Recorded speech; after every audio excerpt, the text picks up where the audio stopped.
Coming up on the Golden Key. Is that you, Darby O'Gill, you vagabond? You're the cleverest and the most knowingest man I've met in 5,000 years. Are you a man or a mouse? Will ye fight for your rights? One line of Satan's angels stretched clear across heaven and faced another line of God's angels.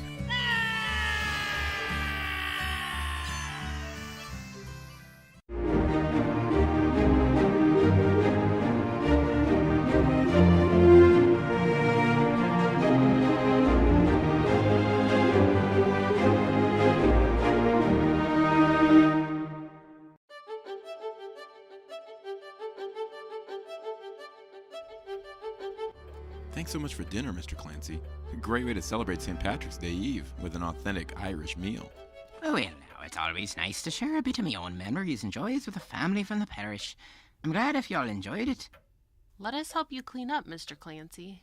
No, don't be in such a rush, would you? I heard whispers that your kids might have been expecting one of Mr. Clancy's famous stories, especially on such an auspicious night as this. A story? Could you, Mr. Clancy? Yeah, tell one, Mr. Clancy. Please? Well, that might just be arranged, Claire and Veronica. How about one of the stories of old Darby O'Gill, the friend of the good people? The good people? Right, Peter, though you might better know them as the little people. Leprechauns. Oh, we know about them, of course. Well, you might think so, Miss Clare, but many people don't know the true origins of good people, and why the Darby O'Gill stories, and many in the old country called them by that name. We'll get to that part nearer to the end of the story, though first you should know that the Irish people believed that leprechauns or fairies couldn't stand to have the prayers of the church read in their presence, and had no hope of heaven, though as you hear they still called them the good people.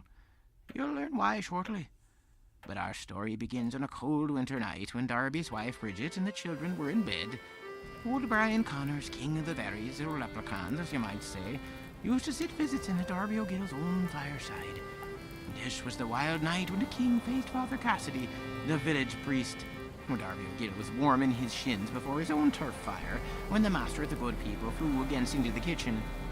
Darby O'Gill, what do you think your wife Bridget did to me? I don't know what particular thing she's done, but I can guess it's something mighty disagreeable. And well, you may be worried, decent man. She went to stay to Father Cassidy and slandered me outrageous. She told him that you were colluguing with an old, wicked, little thieving ferryman, and that if something wasn't done at once against him, the souls of both of you would be destroyed entirely. Now, when Darby found out 'twas not himself that was being bothered, but only the king, he grew easier in his feelings. Well, many a good man has been given a bad name by them before this, and will be against you're not the first by any means. If Bridget makes you a bad reputation, think how many years you have to live it down in. Be sensible, king. I do mind. And I must mind. For this minute, Father Cassidy is putting the bridle and saddle on his black hunter horse Terror. He has a prayer book in his pocket, and he's coming to read prayers over me and to banish me into the sea. But we'll have it out, face to face like men for an instant fire. Oh, the king spoke the truth, for at that very minute Terror, as fine a horse as ever followed hounds, was galloping down the starlit road to Darby's house, and over Terror's mane bent Father Cassidy. On and on through the moonlight they clattered, till they came in sight of Darby's gate, where unseen and invisible as score the good people, the fairies with thorns in their fists, lay laughing, just waiting for the horse. Of course the fairies couldn't harm the good man himself, but Terror the horse was completely at their mercy. Well, with a sudden snort of pain, the beast whirled round and started like the wind back up the road. Up on his hind feet went Terror, and stood crazy for a second, pawing the air. And with a cry of rage and pain in his throat, the beast turned, made a rush for the hedge of the roadside, and cleared it like an arrow. Well, just beyond the hedge was a bog, and into the middle of that cold pond Terror fell with a splash and a crash. Darby, Father Cassidy's floundering about in the bog outside. He's not hurt, but he's mighty cold and uncomfortable. Go and make him promise not to read any prayers this night, and then bring him in. Tell him that if he don't promise, he may stay reading his prayers in the bog till morning, for he can't get out unless some of my people go in and help him. If that's so, I'm a ruined man. I'd give £20 rather than face him now. Oh, Darby was going out into the moonlight and was shrinking and cringing up toward the bog, as though he were going to meet and talk with the ghost of a man he'd murdered. 'Twas a harsher and angrier voice than that of any ghost that came out of the great flopping and splashing in the bog. Father Cassidy himself urged Terror over to the bank, and just as the beast was rising to step out with a snort, it'd whirl back against. He'd try another side, but spur as he might and whip as he would, the horse had turned shivering back in the middle of the bog. Is that you, Darby O'Gill, you vagabond?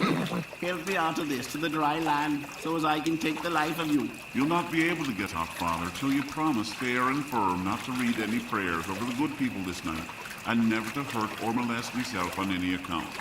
About this last promise, the king is very particular entirely. Now, when Father Cassidy rose in his stirrups, the soft flow was a-resting on the bog, and there he saw 20 of little men in green jackets and brown caps a-waiting about the pond's edge, and everyone holding a switch in their hands. For the little lads knew well 'twas too dark for Father Cassidy to read from his book any banishing prayers, and barring having too much fun, the devil a thing they had to fear. I surrender, and I promise for the sake of my horse.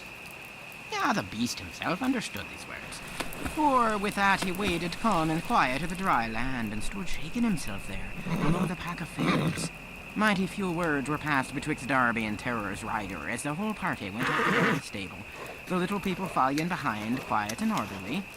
It was not long till Terror, the horse, was nibbling comfortably in the stall, and Father Cassidy was drying himself before the kitchen fire, or when the king and Darby were sitting by the fire of the hearth, and the green-cloaked little people were scattered about the kitchen waiting for the great debate, which was sure to come betwixt the priest and the king of the good people. I suppose you do be worrying a good deal about the place you're going to after the Day of Judgment. Now, there's some more than me ought to be studying that question. There's a parish priest I knew, and he's not far from here, who ate meat on a fast day 3 years ago come next Michaelmas, who should be a good lot interested in that same place. When I ate it, I forgot it was a fast day. That's what you told, but seeing don't help your chance much. The thought that came into Darby's head as he sat there between Father Cassidy and the king was this. The two wisest persons in Ireland are this minute before me own turf fire. Tell me, who was the greatest man that ever lived? Now at that, a surprising thing happened. Brian Connors and Father Cassidy, each striving to speak first, answered in the same breath and gave the same name. Daniel O'Connell. 3 cheers for Daniel O'Connell. Hooray, hooray, hooray. Now Father Cassidy and the fairy chief turned sharp about and stared at each other, delighted and wondering, while the king rubbed his hands and gave a glad side look at the priest. Darby marked the friendly light that was stealing into Father Cassidy's brown eyes. There was great excitement among the good people up on the cupboard shelves. The priest and the king sank back into their chairs, eyeing each other with admiration. Darby poured something out of a jug into 3 brown stone noggins, and then turned hot water from the kettle on top of that again. Oh, Father Cassidy, you're the cleverest and the most knowingest man I've met in 5,000 years. I never saw your equal. If we could only send you to Parliament, you'd free Ireland. To think that once I used to believe there was no such thing as fairies. That was because you're superstitious. Everyone is so, more or less. I am myself a little. For your health. Now Father Cassidy took a bowl of the punt for decency's sake and stood quiet a minute. At last he says, Happiness to you and forgiveness to you, and me heart's pity follow you. I wish I could do something for you, but I have only pity and kind wishes to give you. Father Cassidy turned again when his hand was on the doorknob, and was going to say something else, but changed his mind and went out to where Darby was holding the horse. Now, meanwhile, the little people were consulting eager in a knot beside the fireplace until the king broke away and followed Father Cassidy out. No, wait a minute. There's something important your reverend should know about. Tom Healy's family up the mountain way is all down with the favour. They have no one to send word. Your honour ought to know about it. Well, ain't you the kindly creatures? I've heard more news of me own parish in the last 5 minutes than I'd have heard in a 12-month. But there's one thing I'd like mighty well to know. A year ago last Christmas, who stole the 6 shillings from old Mrs. Frawley? Well, the fairies were splitting with laughter as he spoke, and one leprechaun had tears of merriment rolling down his face. No one stole them at all. The forgetful woman hid the shillings in the blue teapot with the broken spout that stands in the left-hand corner of the mahogany dresser, and then forgot it entirely. Well, look at that now. Well, I'll go home and leave you in peace. I came your enemy, but I'm converted. I'll go back your friend. You won't go home alone. We'll escort you. So Father Cassidy and the Leprechaun King became friends? Well, you might just say that, Veronica. And Father Cassidy's going to learn a bit more about his new friend in our next story. Shall I proceed? Yeah, tell the next story, Mr. Clancy. Well, the most lonesome bridle path in all Ireland leads from Tom Healer's cottage down the sides of the hills, along the edge of the valley till it reaches the high road that skirts the great mountain Slave-na-Moan, where the fairies, the little people, the leprechauns, live. One blustering, uneasy night, Father Cassidy, on his way home from a sick call, rode over that path. The priest said to himself as he looked up at the Black Hill, I wonder if the good people are fallen angels, as some do be saying. Why were they banished from heaven? It must have been a great sin they committed, for at the same time they were banished, the power to make a prayer was taken from them. That's why to say a pious word to a fairy is like throwing scalding water on him. I wished I knew what 'twas for. Suddenly a rock seemed to jump up and stand against them at a turn of the path. The horse stumbled wild and cast a shoe and went stone lame. Widow, 'tis 5 miles to a blacksmith and 7 miles to your own warm stable. The horse, for answer, reached down and touched with his soft nose the priest's cheek, where the good man looked into big brown eyes that turned sorrowful to his own. The priest was standing fretting and helpless on the lonely hillside, wondering what he'd do, when a sudden voice woke up from somewhere near Terror's knees. Top of the evening to your reverence. I'm sorry for your bad luck. Why then, good fortune to you, King Brian Connors, and save you kindly. Your reverence, I've sent for Sean Rowe, our own horse shower. There's no better in Ireland. He'll be here in a minute, so don't worry. The priest came so near to saying God bless ye that the king's hair raised on his head. But Father Cassidy stopped in the nick of time, remembering that such a blessing would harm the fairy king, and steered as near a blessing as he could without hurting the master of the good people. Well, may you never hear of trouble till you're wanted to its wake. There's no trouble tonight at any rate, for while Sean is fixing the beast, we'll sit in the shelter of that rock yonder. Then we'll light our pipes and divert our minds with pleasant conversation. While the king spoke, 2 green-cloaked little men were making a fire for the blacksmith out of twigs. So quick did they work that by the time the priest and the ferryman could walk over the stone and sit themselves in the shelter, and clear and purty rang the cheerful sound of the anvil, and through the swaying shadows 12 bitty little figures were working about the horse. After lighting their pipes, the master of Slave-na-Moan and the clergyman began a serious discourse. Their talk drifted from one pleasant subject to another till Father Cassidy, the sly man, says easy and careless, I've been told that before the good people were banished from heaven, they were all angels. No, we were not exactly what you might call angels. Our real angel is taller than your chapel. Up there in heaven they called us the little people. Millions of us flocked together, and I was the king of them all. We were happy with one another as birds of the same nest, till the ruction came on betwixt the angels. How it all started, I never rightly knew, but I told all the little people to keep themselves then, because, well, we had plenty of friends on both parties and wanted trouble with neither of them. I knew old Nick well, the devil, that fighting angel Satan. Civiller, pleasanter spoken soul you couldn't wish to meet. A little too sweet in his ways, maybe. He gave 1,000 favours to my people, but now that he's down, not a word I'll say against him. I'm against him in all his works.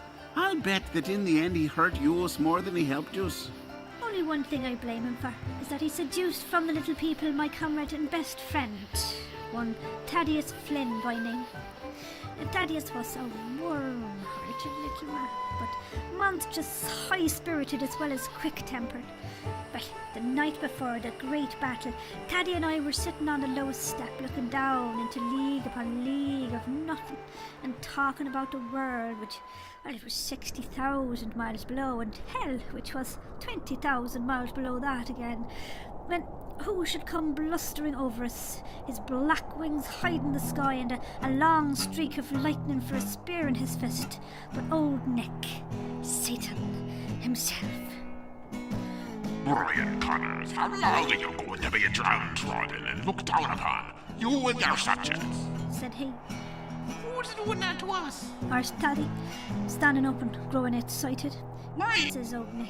Well, you made little pygmies to be the laughing scorn of the mock of the whole world. He says, very mad. Why weren't you made into angels like the rest of us? He says. Musha, Cries Taddy. I never thought of that. Are you a man or a mouse? Will ye fight for your rights? Satan. If so, come with me and be one of us, for we'll beat them black and blue tomorrow. He says. Taddy needed no second asking. I'll go with you, Satan, me decent man. Cried he. Wera, to think of how downtrodden we are. And with one spring, Taddy was on Satan's shoulders, and the two flew away like a hummingbird riding on the back of an eagle. In the morning, the battle between the angels began. One line of Satan's angels stretched clear across heaven and faced another line of God's angels with a valley between. When it came to hurling hills and shying thunderbolts at each other, the bad angels would beat from the first. Poor little Thaddeus Flynn stood amongst his own, in the dust and the crash and the roar, brave as a lion. He couldn't hurl mountains, nor was he much at flinging lightning bolts, but at calling hard names. He was equal to the best. My, oh my, when the armies met together in the real battle, it must have been a sight. 'Tis a wonder you kept out of it. I always believe that if he can help it, no one should fight when he's sure to get hurted, unless it's his duty to fight. To fight for the mere sport of it is, well, it's wasting your time and hurting your reputation. It would have been better for myself that day if I had acted on the other principle. Howsoever, by the time that everybody was sidestepping mountains and dodging thunderbolts, I says to myself, says I, this is no place for you or the likes of you. So I took all my own people out to the battlements and hid them out of the way or on the lowest steps. We'd no sooner got placed when a bad angel shot through the air above our heads and began falling down, down and down till he was out of sight. Then a score of his friends came tumbling, and pretty soon it was raining black wings down into the gulf. In the midst of the turmoil, who should come jumping down to me, all out of breath but Taddy. It's all over, Brian. We're a bit scandalous, he says, swinging his arms for a spring and balancing up and down on the edge of the steps. Maybe you wouldn't think it of me, Brian Connors, but I'm a fallen angel, says he. The next thing I knew, he was swirling and darting and shooting a mile below me. And I know that when the day of judgment comes, I'll have at least one friend waiting for me below to show me the coolest spots and pleasant places. The next minute, up came God's army with prisoners, angels, good and bad, who had taken no side in the battle but had stood apart like ourselves. And the angel Gabriel spoke to me. A man who, for fear of his skin, won't stand up for the right when the right is in danger, may not deserve hell, but he's not fit for heaven. Fill up the stars with these cowards and throw the leavings into the sky. With that, he swung a lad in the air and gave him a fling that sent him 10 miles out into the sky. Every other good angel followed suit, and I watched thousands go till they faded like a stretch of black smoke 100 miles below. The angel Gabriel turned and saw me, and I must confess, I shivered. Well, King Brian Connors, I hope you see that there's such a thing as being too wise and too cute and too ticklish of yourself. I can send you to the stars because they're fun, and I won't send you to the bottomless pit so long as I can help it. I'll send you on down to the world. We're going to put human beings on it pretty soon, though they're going to turn out to be blackguards, and at last we'll have to burn the place up. After that, if you're still there, you and yours must go to perdition, for it's the only place left for you. Then the angel Michael comes up and he says, You're too hard on the little man. What harm or what hurt or what good could he have done us? And can you blame the poor little creature for not interfering? Maybe I was too harsh, but being saints, when we say a thing, we must do it. Howsoever, I'll let him settle in any part of the world he likes, and I'll send there the kind of human beings he'd wish for most. Now, give your order, and I'll make for you the kind of people you'd like to live among. Well, says I, I'd like the men honest and brave, and the women good. Very well, I've got that. Go on. And I'd like them full of jollity and sport, fond of racing and singing and hunting and fighting and all such innocent diversions. You'll have no complaint about that. And, says I, I'd like them poor and persecuted, because when a man gets rich, there's no more fun in him. Yes, I'll fix that. True for you. I clapped my hands, and the little people stood up and bent over the edge, their fingers pointed like swimmers going to dive. 1, 2, 3, I shouted, and with that we took the leap. We were 2 years and 26 days fallen before we reached the world. On the morning of the next day we began our search for a place to live. We travelled from north to south and from east to west. Some grew tired and dropped off in Spain, some in France, and others again in different parts of the world, but the most of us travelled over and ever until we came to a lovely island that glimmered and laughed and sparkled in the middle of the sea. Well, stop here, I says.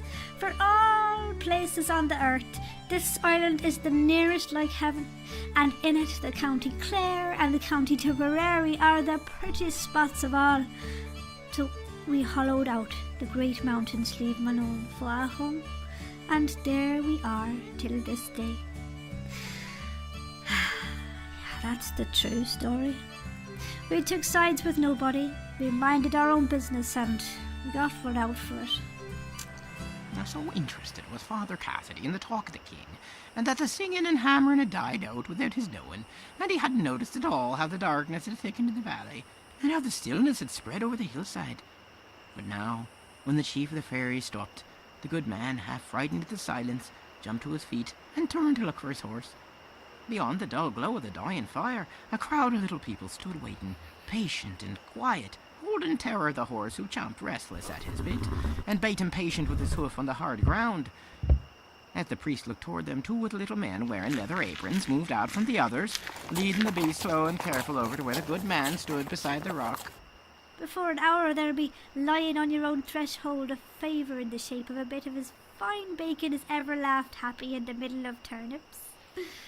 We borrowed it last night from a magistrate named Blake, who lives up in the county Wexford. I'd not say anything disrespectful to you, but on account of my soul's sake, I couldn't eat anything that's stolen. Well, look at that now. I never realised the hardship of being a parish priest. Can't we manage it some way? Couldn't I put it someplace where you might find it? Or give it to a friend who'd send it to you? Well, stop a minute. Up at Timmy Healy's, I think there's more hunger than sickness. Now, if you sent that same bit of bacon, but oh no, I'm a poor, miserable sinner. I fall at the first temptation. Don't send it. Since you forbid me, I'll send it. I'll not be ruled by you. Tomorrow the Healys will have the finest bit of bacon in Tipperary. That is, unless you do your duty and ride back to warn them. Remember their poor souls. Well, don't forget your own. I'll put all the responsibility on my horse. The beast has no soul to lose. I'll just drop the reins on his neck. If he turns and goes back to Healy's, I'll warn them. If he goes home, let it be on his own conscience. So he dropped the reins, and the dishonest beast started home immediately. But after a few steps, Father Cassidy drew up and turned in the saddle. Not a soul was in sight. It was only the lonely road and the lonesome hillside. The last glimmer of the fairy fire was gone, and a curtain of soft blackness had fallen betwixt him and where the blaze had been. I bid you good night, Brian Connors. From somewhere out of the darkness, a voice called back to him. Good night, Your Reverence.